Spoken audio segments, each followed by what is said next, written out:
Welcome. Today, we are going to be covering everything from sciatica, what it is, how you get it, how to calm flare-ups, how to fix it, and everything in between, all in like 10 minutes or so. What you need to know is a couple things. You got to know what this normal anatomy, you have to know what's underneath your skin. Check it out. You've got vertebra, 1, 2, 3, 4, there's actually 5 in your low back right here. In between each vertebra is a disc. Disc. What your discs do is they absorb shock, they help you bend side to side. Now, right about where this disc is, your spinal nerve comes down and then they exit. And an exit, and these right here become your sciatic nerve. And this comes down the leg, and this breaks off to your peroneal nerve, and then your tibial nerve that goes down to the bottom of your foot. And you get your sacrum right here. And all kinds of other muscles. This is your multifidi. I don't even think we need this one today. Look at that, fully exposed. So now that you understand a little bit about the anatomy, when I say a little bit, if that was new to you, you are behind the times. If you have sciatica, this is like, you need to know everything that's going on in here. Okay. Because no one's gonna fix this but you. Really the root cause of this, if I can jump ahead, the root cause of sciatica, okay, it comes from a disc herniation. But the disc herniation is caused from one thing and one thing only, ignorance. Or you want me to be nice to you? Lack of awareness to the alignment of your body throughout the day. Now let's go even a layer deeper. What do you mean lack of awareness to what? Lack of awareness to the compression of your discs. You see, disc bulges, sciatica, disc degeneration occurs from unequal pressure distribution over the course of time. Meaning your discs, they're designed to take shock. Like they're designed to take bumps and shocks.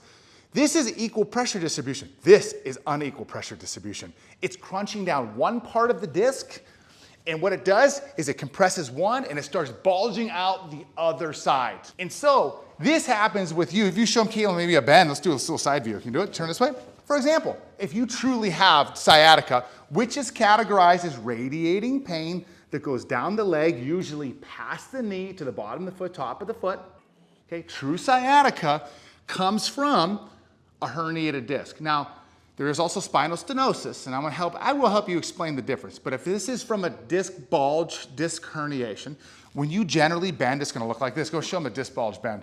You're gonna tend to be flexing from your spine, flexing. And the reason why you're doing that is you never really learned or you forgot how to hinge your hips. This is one key movement skill that you need to improve to fix this hernia. There's no surgery, there's no pill, there's no shot that can fix this. There's no surgery, you come out of it and you go, I can hip hinge now. Doesn't happen. It's all on you. All these surgeries and that, they're only symptom relief. They do nothing else but that. So, and I did go over one little skill. And what that does is this. Let's show them a little pressure. So go ahead and now, imagine this is your vertebra here. Now go ahead and flex down. Let's do it. When you flex, what it does is it compresses the front of the disc and it makes, now over time, it can make this disc bulge and herniate out the back if you do it a million times incorrectly. And there was a study that shows we hip hinge 10,000 times a day on average, or 3,000 times. Now, I couldn't find that study, but it was from McKinsey. I remember seeing it a long time ago. It means that if you're just doing these little tiny bends to brush you do all day long, it's causing constant compression to this. So what happens first is the order. So check this out. This is a normal disc, and then what happens is it bulges, and then it herniates, and then it thins, and it degenerates. This is the order that happens if you're not taking care of yourself. Yes, if you're 90 years old, all of our joints and discs, they should degenerate equally. But if you have one that looks like this, and another one that looks like this, the problem is unequal pressure distribution on that one area of your spine. You're hinging from it instead of from your hips. And here's what works. Here's how it goes. If we look at this disc right here, but now let's look at the disc from the top. And this is how this happens. You've got the middle of the disc, it's called the annulus, the orange. And there's 3 layers right here of annulus. I'm sorry, this is the nucleus, and these 3 layers are the annulus. This is the gel in the middle, and this is the really tough part. So what happens is, as you continue having these faulty movement patterns, ignorance, you're ignorant to it, you're not aware that you're doing it. It's a blind spot in your life. And I'm telling you, if you've got this disc bulge herniation, you are doing this. So you start doing it, and what happens is you crack through the first layer. So now you only got 2 layers helping you. So basically, these outer rings right here help equalize the pressure. They help it. But now you crack one, now you got 2 left. And then you come down to this one, now you're cracking 2. Now 70% of people that crack 2 of the layers start to feel back pain. And here's when it happens. It's when you bend forward, it's a sharp pain in the back. Coughing, sneezing, it generally is a pain that's going to be sharp and stabbing and maybe shooting whenever you bend or flex your spine. Those are signs of an annular tear, which is a precursor to a full-blown disc herniation. Here's the awesome part. You know what's so amazing? Is your body can, if you're here or here, your body can heal the disc. It's trying to right now. Your body is currently trying to lay down this granular tissue in here that forms scar tissue that protects and makes a barrier. It's trying to right now, but if you're just constantly unaware of what you're doing over and over and repeating these same movement mistakes, you're breathing more from your chest, not your diaphragm. So what you're doing is you're compressing everything here. You're hinging from your spine and not your hips. That's another one. You've got unlevel hip, one hip's higher, and then you're bending from that one. All of these things, there's about, I teach you 12 in the disc herniation program, 12 key skills in order of most important to still important shit, but not as important in order. I'm helping you improve these skills.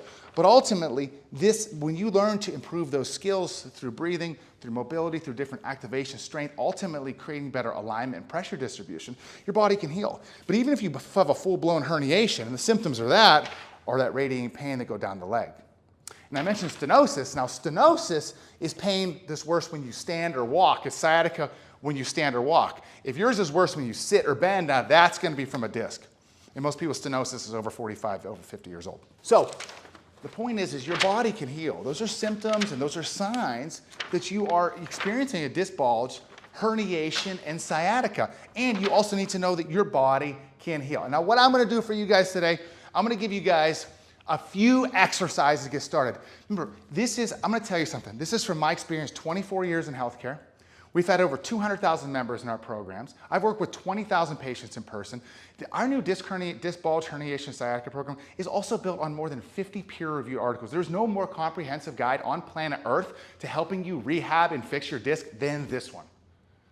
We guarantee it'll work within 90 days if you do the work that we say to do. Because ultimately what you have to do is you need progression. You need progressive routines that build on another until you progress to a point that you can maintain. Many of you, right, I'm gonna give you 3 exercises right now, and you're gonna feel good doing these things, but eventually it's gonna wear off because this is like layer 1. Okay? I'm giving you a new routine every single week for 90 days. So that's like 36 different routines or 30 routines or something like that, or 20 routines or whatever it is. Over 90, that's just level 1 is 90 days. Okay? I have 3 levels to this disc herniation program for you. Each one's 90 days. Or I'm sorry, each one's 90 days. Is it? Each one's 90 days. 3, 6, 9 months total for all of them. Now understand, life is about progress. It's not like, oh, I have to do all of them. It's like, come on, use your head and common sense. You're going to progress along the way. Even if you did the exercises in week 1, which we're gonna do now, you will improve a little bit. It's just how much you want to go, all right? So, Caitlin's gonna show you a few of our favorites. And let's start with the prone. Let's start with the prone press up. Because disc herniation bulges are an issue of chronic flexion of the spine, you need to first focus on strengthening and mobilizing your body in the opposite direction. So if you're chronically going into flexion, you need to chronically go into extension, all right? So here's the first one. You may just wanna start this one just face down on your stomach. But she just went through a couple layers. Okay, let's start with your arms out a little more. This one right here, now through breathing, big belly breath in, and what's great here is you breathe through your belly, you can feel this one great because it makes you can feel your back rise. If you're only feeling your chest, you ain't even breathing right, man, okay? The first week, I'm teaching you how to breathe. Actually, week 2 is breathing. So first, you want to take a big belly breath in. Now fully exhale that air. Now on this one, take that full belly breath in. This might be all you need right now. But then start to pull your forearms to create a little traction. As high as you can go, you don't need to go this high. Any bit you can do is where you are is where you are. So then what you're gonna do is, I'll give you another level, is as you're doing is to pull your heels up here. If you're in pretty bad shape right now, you can't do any of this stuff. You're pretty much flat on your stomach right now, all right? All of our programs start safer than tying your shoes or walking in the mailbox. So this is, I just gave you like a million versions. So go and start face down again. This right here is gonna be your level 1. If this is all you can do, this is what you can do. And if your next step is pulling your elbows 1 inch and that's it, then that's it right there for you right now. You are where you are. Don't hope or wish or nothing. You are where you are, and it's time to improve. So now you're gonna exhale as you pull those elbows in and pull your feet up. This one right here, these are done every single day. You've got to do these. Okay, this is like a combination of like a press up meets of this meets of that. I don't even have a name for it yet. The next one's gonna be more of a breathing exercise to help you, again, restore the extension. So this one here, you're gonna lie right on your back, and you want something underneath your back.